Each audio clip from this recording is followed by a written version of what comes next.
우리가 읽은 말씀은 하나님께 모세가 올렸던 기도 혹은 하나님이 하신 말씀에 대한 반응을 표현하고 있는 내용을 담고 있습니다. 민수기 27장 15절부터 17절. 제목을 이렇게 붙여봤어요. 성도의 진정한 관심거리. 성도가 어디에 우리의 삶의 초점, 관심을 뭐고 살아야 될까 하는 것을 오늘 말씀을 통해서 함께 생각해 보고자 하는 겁니다. 오늘 읽은 이 말씀의 내용을 포함해서 민수기 26장에서부터요. 이 마지막 장의 내용은 어떤 내용을 담고 있냐면 하나님께서 이제 광야 첫 세대가 대부분 다 광야에서 엎드러지고 광야에서 태어난 세대, 소위 두 번째 세대들이 중심을 이루고 있는 그 백성들로 하여금 약속의 땅을 바라보고 새로운 순종을 다짐하게 하는 그런 메시지를 전달해 주고 있어요. 그래서 오늘 우리가 읽은 27장 이 부분에서는 특별히 어떤 내용이 소개가 되냐면 모세의 임종이 가까웠다. 모세의 떠날 날이 가까웠다 하는 사실을 하나님께서 모세에게 말씀하시고 그 말씀에 대한 모세의 응답 혹은 모세의 기도, 그것이 오늘 우리가 읽은 27장 15절부터 17절에 표현이 되고 있습니다.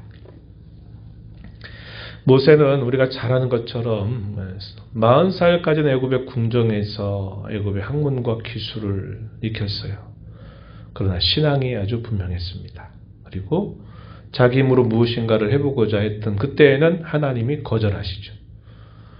그는 도망자가 돼서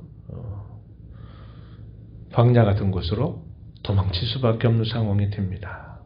미디안이라고 하는 곳에서 40여 년 동안 목자 생활을 하고 거의 이스라엘 자손들에게 있어서는 은둔 생활을 한 격이 되죠. 그런데 80세가 되었을 때 하나님이 어느 날 이 모세를 부르시고 모세에게 형 아론을 붙여주면서 이스라엘 백성들을 건져내라 하는 명령을 받고서 이제 그 명령을 수행하게 되는데 80살의 소명을 받아가지고 모세가 떠나가게 될 시점까지는 약 40여 년의 시간이 흘러갑니다. 약 120세에 가까운 날이 되어갈 때 그 안에는 광야 40년 생활이 있었어요.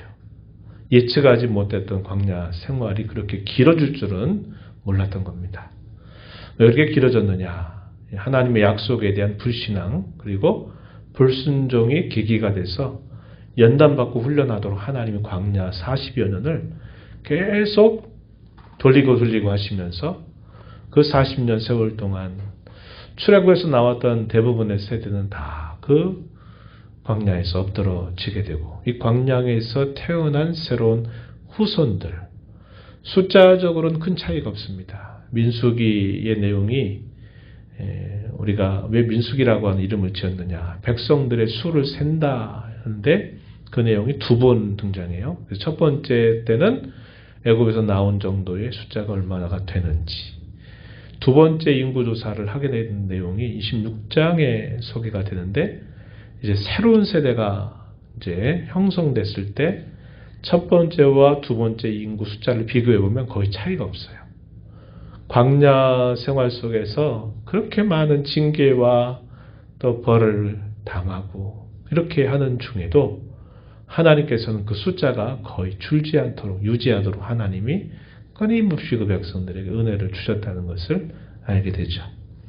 그리고 이제 모세가 이제 120세 가까이 되었을 때 하나님이 모세를 불러서 말씀하시는 내용입니다. 그 내용이 12절부터 14절까지 하나님이 모세를 부르세요. 모세를 부르시더니 이렇게 말씀을 하십니다. 너는 이 아바림산에 올라가서, 아바림산 조금은 생소해요. 우리에게 잘 알려져 있는 산은 소위 느보산, 느보산이 우리가 잘 알려져 있는데 같이 연결되어 있는 산입니다. 같이 연결되어 있는 산이고 같은 곳을 말하는 거예요. 아바림산에 올라가서 내가 이스라엘 자손에게 준 땅을 바라보아라. 본 후에는 내 형 아론이 돌아간 것 같이 너도 조상에게로 돌아갈 것이다. 이게 무슨 말입니까? 이제 너도 여기까지다 이 말이에요. 너도 여기까지 있다가 내게로 와라 하시는 하나님의 말씀이 주어진 겁니다. 모세의 40년 생활, 이스라엘 백성들을 애굽에서부터 여기까지 인도해 온 거예요. 어디까지? 이제 모압 땅 접경 지역, 모압 평지에 가까운 것까지 이 백성들을 쭉 인도하여 냅니다. 인도하여 내는 40년 세월 동안 모세에게서 결정적인 실수가 한 번 있어요. 그게 언제냐 하면 출애굽기 17장 1절로부터 7절에는 처음 사건인데 그건 모세의 실수가 아니고 이스라엘 백성들이 마실 물을 얻지 못한다고 원망했던 곳이 있습니다. 르비딤이라고 하는 거예요. 들어보셨죠? 르비딤이라고 하는 곳에 이르렀을 때 우리 물이 없어서 목말라 죽겠다 이렇게 원망하니까 하나님이 모세에게 네가 들고 있는 지팡이로 반석 돌을 쳐라. 돌을 쳤더니 그 돌 사이에서 샘이 터져가지고 백성들이 마실 물을 충분히 공급받도록 해주세요. 이게 첫 번째 있었던 일이에요. 그때는 이스라엘 자손들의 원망이었지만 하나님이 그들에게 반석, 돌, 바위 사이에서 물이 솟도록 하신 기적을 베풀어 주셨던 일이죠. 문제는 언제였냐? 두 번째 이와 비슷한 사건이 또 한 번 생겨나게 됩니다. 그게 어디 기록되냐면 민수기 20장에 기록이 되어 있어요. 신광야라고 하는 곳을 가던 중에 이 가데스라고 하는 지역 가까이 있게 될 때 또다시 백성들이 원망하고 불평을 하게 됩니다. 그래가지고 모세가 이제 그 사건만 있었던 게 아니에요. 우리가 쭉 보지만 이스라엘 자손들이 광야 길을 통과하는 동안에 얼마나 많이 원망하고 불평하는 일들을 했는지 몰라요. 이 모세가 얼마나 그때는 못 참았던 것 같아요. 온유함이 모든 사람들보다 뛰어났던 이 모세이지만 그 백성들이 하나가 끝나기도 전에 또 하나가 끝나면 또 다시 이어서 또 다른 것으로 원망하고 불평하는 일들이 계속 있게 되면서 모세가 또 다시 이 이스라엘 자손들이 마시는 물 가지고 우리 물이 없어 죽겠다고 또 하니까 그때는 이 모세가 굉장히 격분을 했어요. 격분했던 사건이 민수기 20장에 나옵니다. 이 패역한 자들아 이렇게 말하면서 내가 일단 이제 누구하고 있었어요? 아론과 함께 모세가 있었어요. 우리가 또 이 반석을 쳐서 물을 내랴 이렇게 이제 막 격분했던 때가 있어요. 얼마나 답답했으면 그렇게 했겠습니까? 그래서 반석을 두 번 지팡이로 세게 내리치게 돼요. 물이 거기서 이제 솟아나와서 물을 마시게 됩니다. 근데 이제 이 사건이 있게 됐을 때 하나님이 모세와 아론에게 진노하셨어요. 진노하셨습니다. 나의 거룩함을 나타내지 않고 쉽게 말하면 네가 격분하고 네가 흥분해서 네가 그렇게 했다. 하나님 그거를 진노하시게 됩니다. 그러면서 그때 어떤 말씀하시냐면 약속의 땅 너희 둘은 보지 못할 거다. 들어가지 못할 거다. 이렇게 하나님께서 말씀을 하셔요.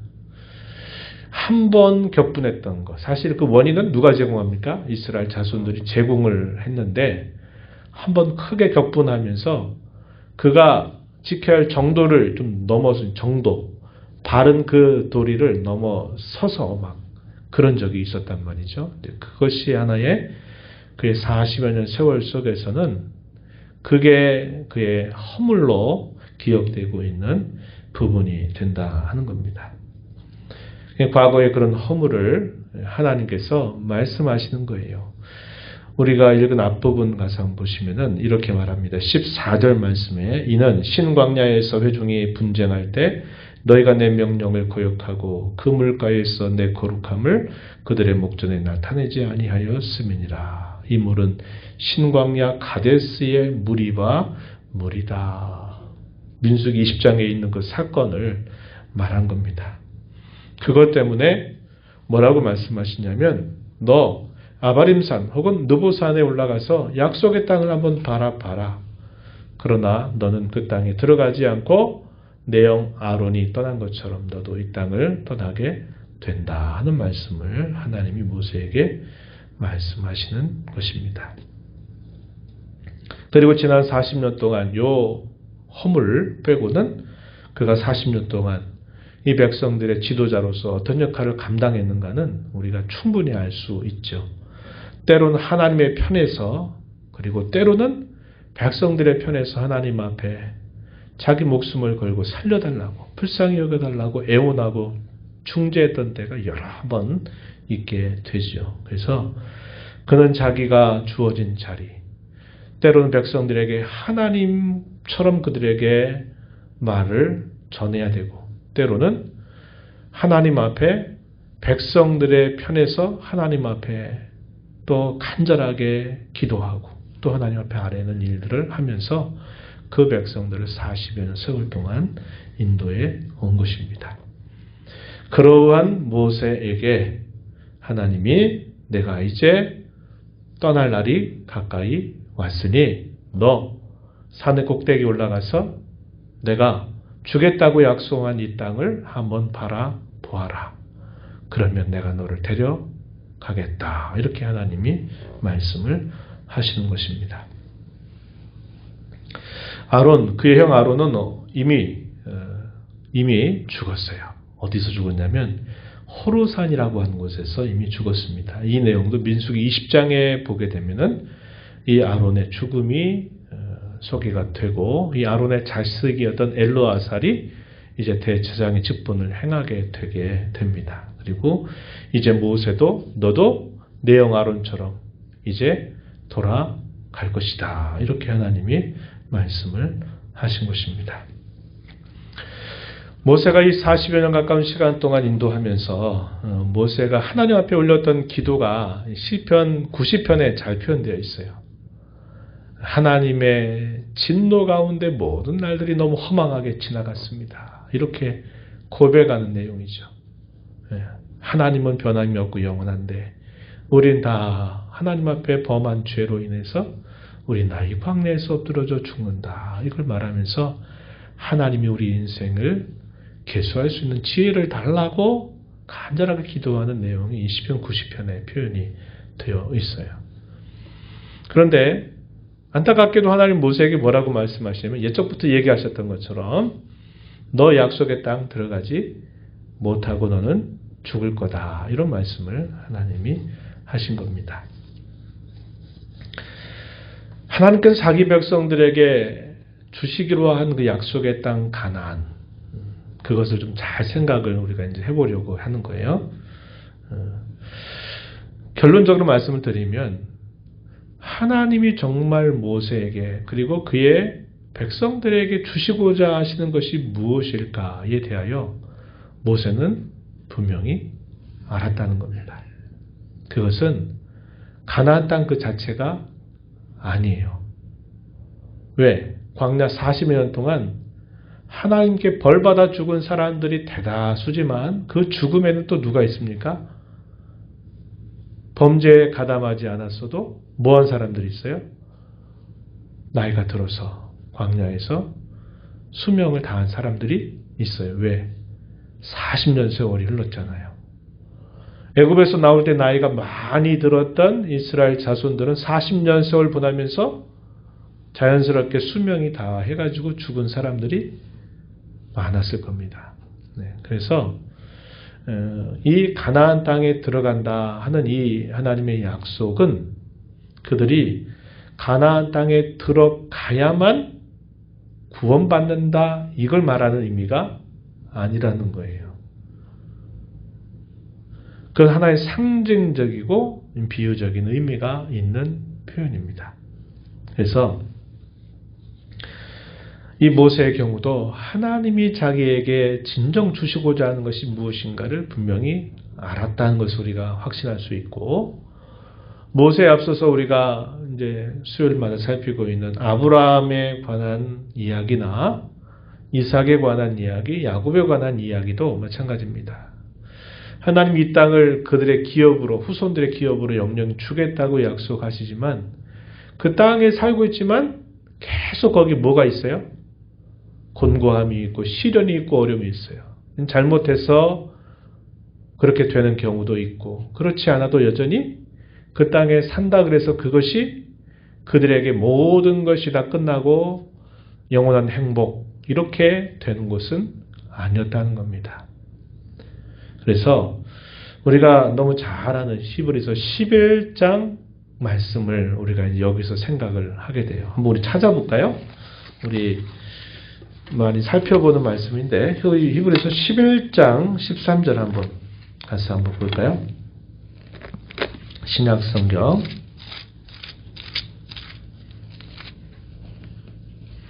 365쪽 전후입니다. 신약 성경 365쪽 전후 히브리서 11장 13절 한번 여기 보면 이렇게 말씀합니다. 이 사람들은 다 믿음을 따라 죽었으며 약속을 받지 못하였으되 그것들을 멀리서 보고 환영하며 또 땅에서는 외국인과 나그네임을 증언하였다. 진정한 본향이 무엇인가를 이들은 알았다는 겁니다. 그들이 진정으로 가야 할 곳, 돌아가야 할 곳이 약속의 땅 가나안이 아니라는 걸 그들이 알게 된 거예요. 그게 뭐냐? 16절 가서 보면 이렇게 말합니다. 그들이 이제는 더 나은 본향을 사모하니 곧 하늘에 있는 것이라. 이러므로 하나님이 그들이 하나님이라 일컬음 받으심을 부끄러워하지 아니하시고 그들을 위하여 한 성을 예비하셨느니라. 한 성. 하나님께서 예비하신 한 성. 이걸 우리가 뭐라고 말할 수 있느냐? 영원한 하나님의 나라. 이렇게 우리가 이해할 수 있는 표현입니다.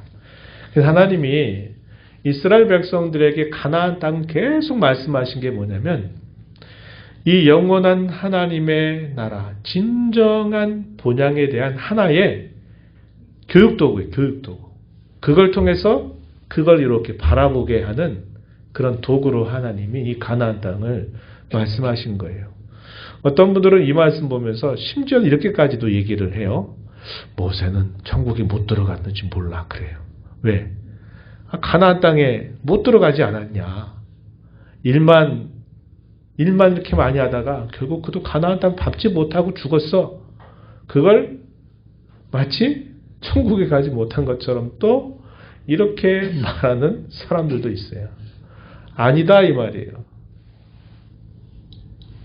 물론 이 모세가 하나님이 그를 인도하셔서 마침내 가나안 땅까지 들어가서 다 보고 했더라면 더 나을 수도 있었겠죠. 그러나 하나님은 네 역할은 여기까지야. 그리고 내가 너에게 예적부터 말했던 대로 너는 여기까지가 끝이야. 이렇게 말씀하신 대로 하나님은 또다시 모세에게 말씀을 하신 겁니다. 그러니까 모세가 그런 말씀 듣고 하나님 이게 무슨 일입니까? 아무리 그때 내가 실수하고 허물을 했어도 그 이유가 내가 범한 죄가 아니라 이 백성들이 하나님 앞에 패역해서 제가 그렇게 한 건데 그걸 가지고 이렇게 하실 수 있습니까? 라고 만약에 모세가 하나님께 막 반문을 하고 그랬다면 모르는데 모세는 하나님이 하신 말씀에 대하여 토 하나 달질 않아요. 그대로 그 말씀을 받아들여요.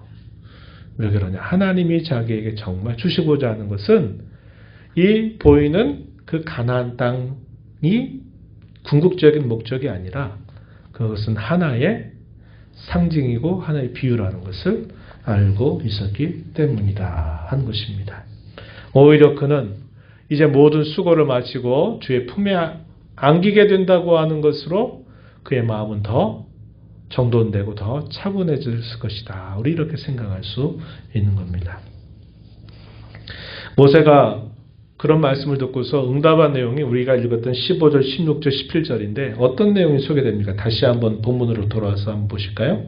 16절 여호와 모든 육체의 생명의 하나님이시여 원하건대 한 사람을 이 회중 위에 세워서 회중이 목자 없는 양과 같이 되지 않게 해 주시옵소서. 이렇게 하나님께 간구를 올리게 됩니다.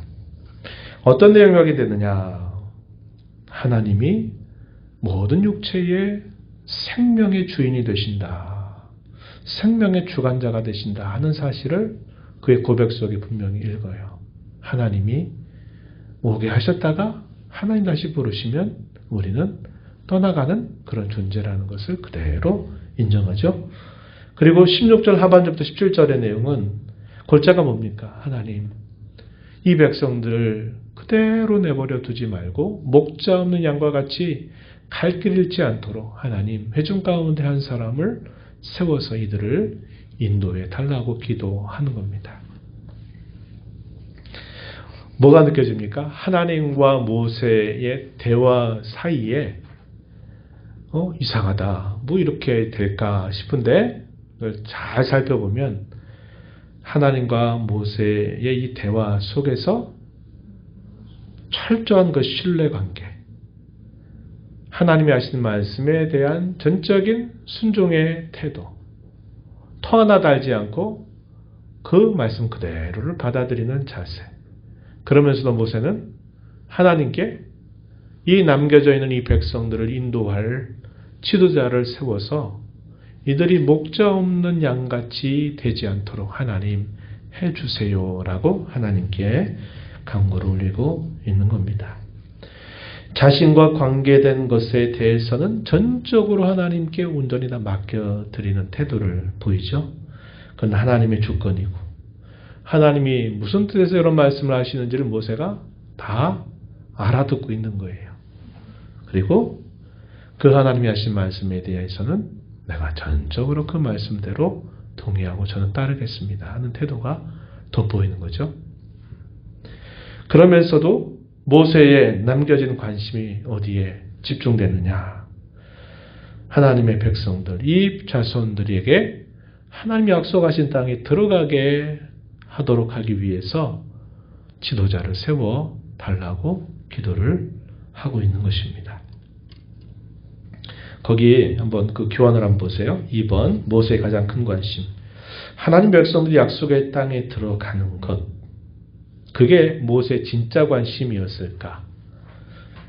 아니면 하나님이 약속하신 그 약속을 믿는 신앙으로 사는 것에 관심이 있었을까? 좀 곰곰이 생각해 볼 필요가 있는 거예요. 왜? 모세 자신도 그 가나안 땅에 들어가지 않거든요. 그러니까 그 땅에 들어가는 것 자체가 목적은 아니에요. 그럼 왜 중요하냐? 하나님이 그렇게 해 주시겠다고 약속하셨기 때문에 그 약속에서 그들이 그 약속하신 바를 받게 하기 위한 곳에 그의 관심이 집중되고 있다 하는 겁니다. 그래서 제가 그런 표현을 했어요. 앞에 있는 것보다 뒤에 있는 것이 더 중요하다는 거예요.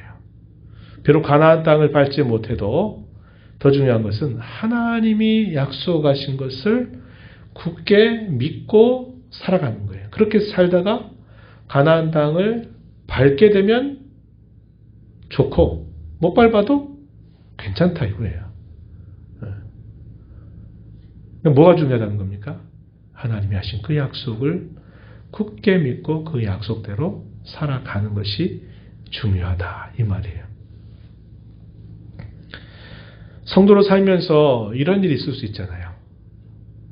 성도답게 잘 살다가 그의 수명이 자연스럽게 멈춰서서 평온하게 부름을 받을 수 있어요. 우리가 바라는 바죠.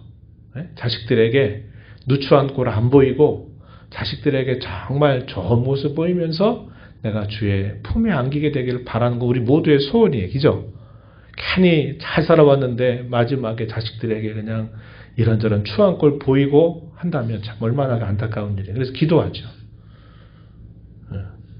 그럼 하나님이 예외적으로 그렇게 안 하실 수도 있다 이 말이에요. 어떤 방식을 통해서 때로는 우리가 볼 때 참 불운해 보이고 너무 불의한 어떤 일을 통해서 하나님이 자기 백성을 그의 품으로 부르실 수도 있어요. 그러면 어떤 사람들은 야 저분은 참 하나님 잘 섬기더니 부름 받을 때도 잘 하다가 저렇게 정말 평온하게 부름을 받아서 참 좋다 이렇게 말하는 건 충분히 괜찮아요. 근데 그렇지 않게 이제 어떤 뜻밖의 어떤 사고로 이렇게 이제 예를 들어 부름을 받게 되는 경우도 분명히 있을 수 있어요. 그러면 사람들이 어떻게 생각합니까? 아니 저분은 저렇게 하나님 잘 섬긴다고 장로라고 하더니 아니 목사라고 하더니 왜 저런 식으로 부름받아? 뭐 잘못한 게 있는 거 아니야? 잘못했으면 아니면 그렇게 하셨지 뭐. 이렇게 말하면 안 된다 이 말이에요. 안 된다 이 말이에요. 중요한 건 뭐냐면 우리가 이 땅에 살아가는 그 삶의 마지막 순간까지 우리 하나님을 굳게 믿는 그 신앙 안에서 사는 것이 중요한 거예요. 네. 그 결과에 관한 한 우리는 바랄 수 있고 기도할 수 있지만 그 결과는 누구 소관입니까? 하나님 소관이에요. 하나님 소관.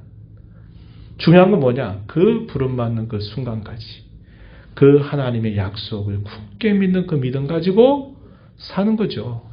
좋은 결과를 보고 하면 더 좋겠지만 결과를 보지 못하고 부름받아도 괜찮은 거예요. 그러니까 여러분들이 되게 이제 이렇게 소위 권선진학에 대한 이런 사고가 많아요.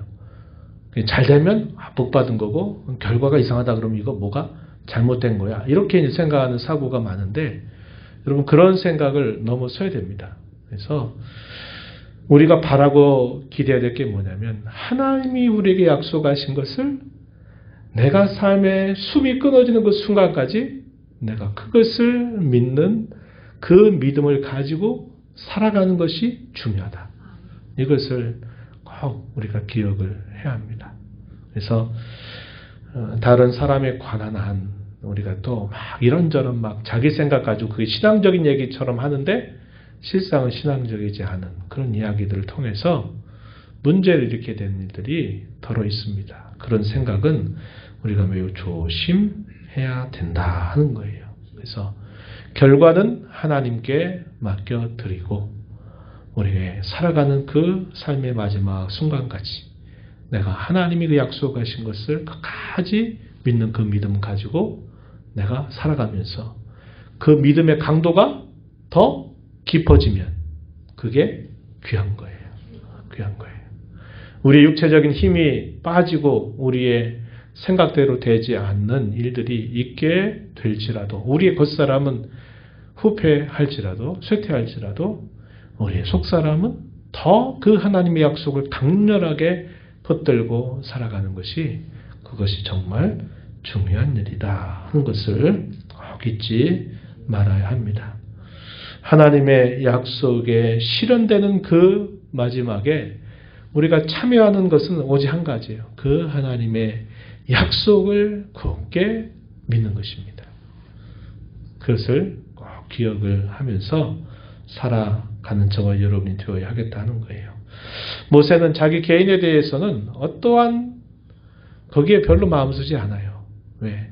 굳건한 신뢰가 있고 하나님이 어떻게 하시든지 자기는 다 하나님의 주권에 맡겨드리고 그의 관심은 오직 남겨져 있는 주의 백성들 앞으로 믿음의 경주를 끝까지 살아가야 될 그 많은 하나님의 백성들이 그 믿음을 끝까지 붙들고 살아가는데 온갖 관심을 기울이고 있다 하는 것을 우리가 살펴보게 됩니다. 이것이 성도가 된 저와 여러분이 가져야 할 진정한 관심거리가 되도록 하자. 이게 설교의 결론입니다. 이렇게 여기면서 우리 남겨진 삶 마지막 순간까지 이 믿음 굳세게 붙들고 살아가는 저와 여러분 되기를 진심으로 바랍니다.